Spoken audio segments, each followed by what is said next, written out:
Hello, my name is Ethan Orr. This is my partner Ian Ritchie.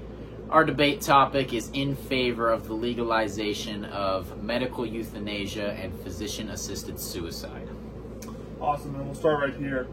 So the debate surrounding euthanasia and physician-assisted suicide, or PAS, is deeply complex, involving a lot of medical ethics and also just human ethics and morals as well, legal standards and personal liberty. However, in a society that champions individual rights and humane treatment, euthanasia is that individuals deserve the right to die with dignity. When someone is facing a terminal illness with no chance of recovery and their quality of life is reduced to constant suffering, it becomes a question of compassion to allow them to end their life on their own terms. According to an article in the New England Journal of Medicine, patients facing imminent death often seek PAS not out of desperation or depression, but out of a desire to maintain control and suffering with dignity. The legal system protects the rights of citizens to make critical and personal choices, including how they die, especially when continued life becomes physically and emotionally unbearable. Legalizing euthanasia acknowledges that life is not just about being alive biologically, but living meaningfully. For many patients, being bedridden, unable to communicate, and dependent on machines is not a life they would choose. In countries like the Netherlands and Canada, where euthanasia is legal under strict conditions, patients feel relief just by knowing that there are other options available, even if they never end up using it. This autonomy enhances emotional well-being and trust in the medical system. Some opponents argue that legalizing euthanasia violates medical ethics, particularly the Hippocratic Oath, in which medical professionals commit to do no harm. However, in the case of terminal illnesses, forcing a patient or a person to suffer prolonged amounts of pain can, in and of itself, be seen as doing harm. Modern interpretation of medical ethics are increasingly focused on relieving suffering. A study in the Journal of Palliative Medicine concludes that when all curative options have been exhausted, facilitating a peaceful death can be a morally and professionally appropriate act. Physician-assisted suicide and euthanasia can be means of facilitating a peaceful death by giving patients control over how and when they die, especially in situations where suffering is unbearable and irreversible. For many terminally ill individuals, the final stages of life are marked by intense physical pain, loss of autonomy, and emotional distress that cannot always be fully alleviated by palliative care or end-of-life care. PAS and euthanasia allow these patients to avoid prolonged suffering by choosing a time and method of death that is calm, dignified, and surrounded by loved ones. By offering a clear and humane alternative to a painful or undignified natural death, PAS and euthanasia can help patients experience comfort, closure, and peace in their final moments. Physicians are already tasked with making difficult decisions about end-of-life care. They routinely withdraw life support or administer palliative medicine, a form of sedation that dulls awareness and symptoms so extremely that it can lead to a hastier death in and of itself. Palliative medicine is focused on improving the quality of life for patients with serious, chronic, or terminal illnesses. It is used alongside curative treatments or as a primary approach when curative options are no longer effective. According to the Center of Advanced Palliative Care, as of 2023, over 83% of U.S. hospitals with 300 or more beds have a palliative care program, indicating that it has become a standard part of care at major medical centers.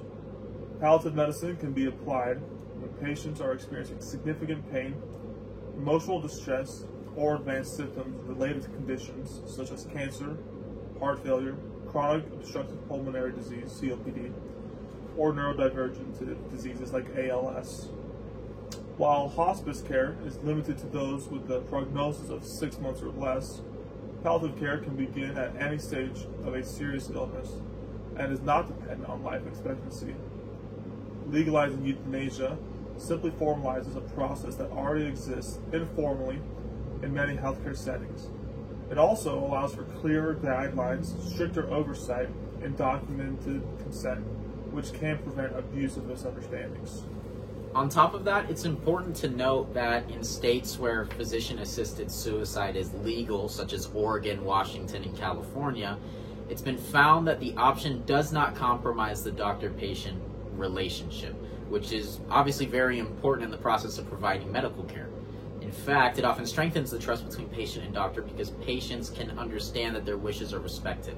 When a patient knows that their physician is willing to support them in making deeply personal end-of-life decisions, including the option to avoid prolonged suffering, they're more likely to feel heard, understood, and cared for.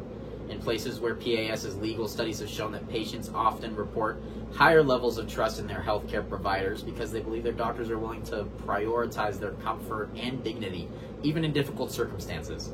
The process of evaluating a patient for PAS also requires thorough discussion about goals of care, prognosis, and emotional well-being, which can deepen the therapeutic relationship.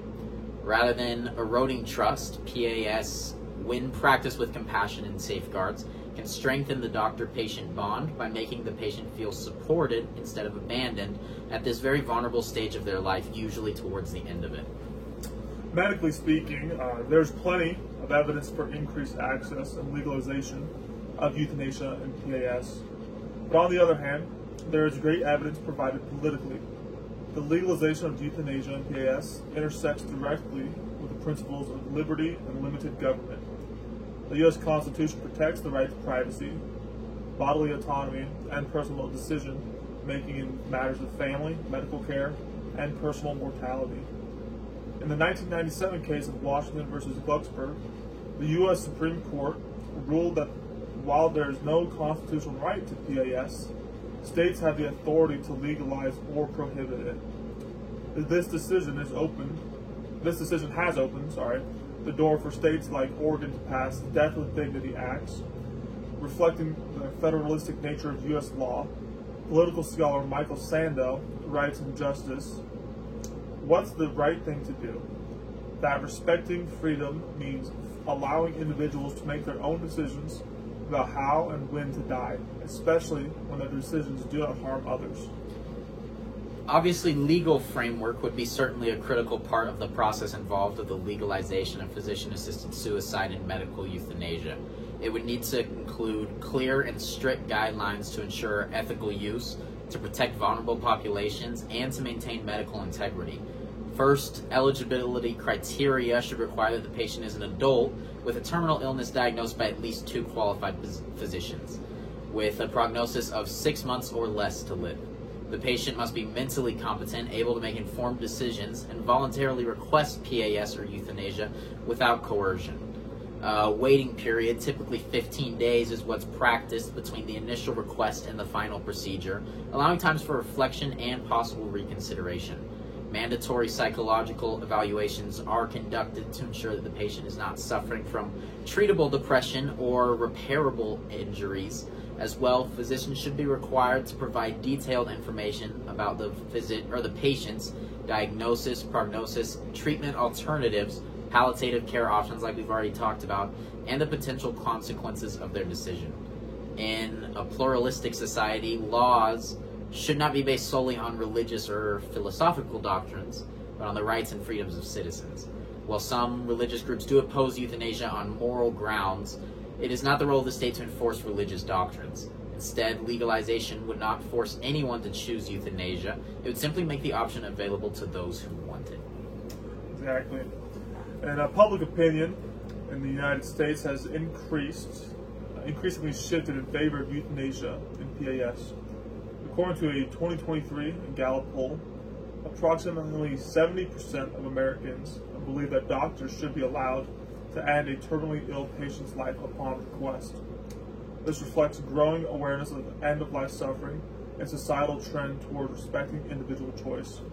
As more people watch their loved ones suffer through prolonged illness, the public becomes more open to alternative, compassionate options. Globally, several countries have legalized euthanasia or assisted suicide. Under strict regulations, Belgium, Luxembourg, Canada, and parts of Australia have passed laws that allow PAS. But what is the opposition saying? critics worry that legalizing euthanasia PAS in the United States, even under strict regulations, could eventually lead to broader and potentially unethical applications.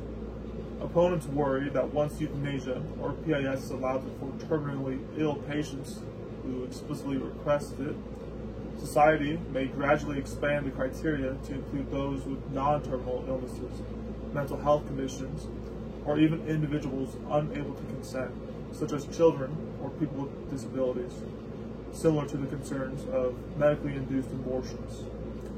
This progression, they argue, could undermine safeguards and devalue human life, especially for vulnerable populations.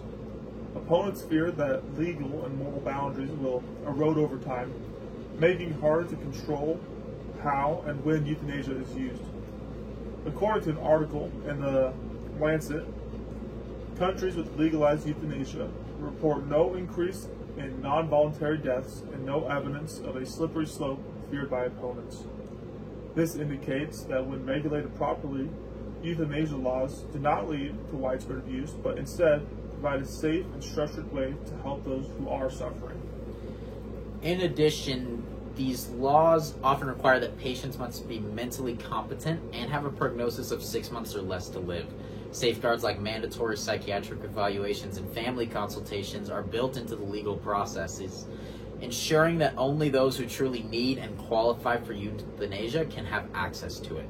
Legalizing euthanasia in PAS isn't about promoting death, but about offering peace and dignity to those who are already dying. It is about compassion, autonomy, and respect for the human condition. The fear that it will be misused or become a cheap solution for health care, while valid, is unfounded when appropriately regulated and in these laws that we've talked about are in place. In fact, where it is legal, euthanasia is only used in a small percentage of deaths and is often accompanied by increased investment in palliative care where it's practiced.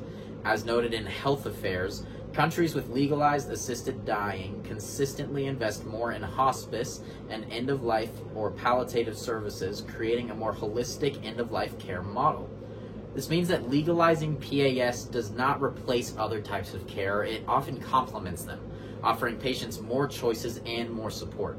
Some even think that it could encourage efforts to improve existing medical care for those in pain, as well as those afflicted with what could someday be considered formally chronic illnesses. So in conclusion, the United States of America has long been a nation that values individual liberty and personal responsibility, allowing people to choose how they exit life, especially in cases of terminal illness, is a natural extension of those values. It is time for lawmakers, medical professionals, and citizens to engage in honest, evidence-based dialogue and to recognize euthanasia not as an act of giving up, but as an act of compassion and freedom.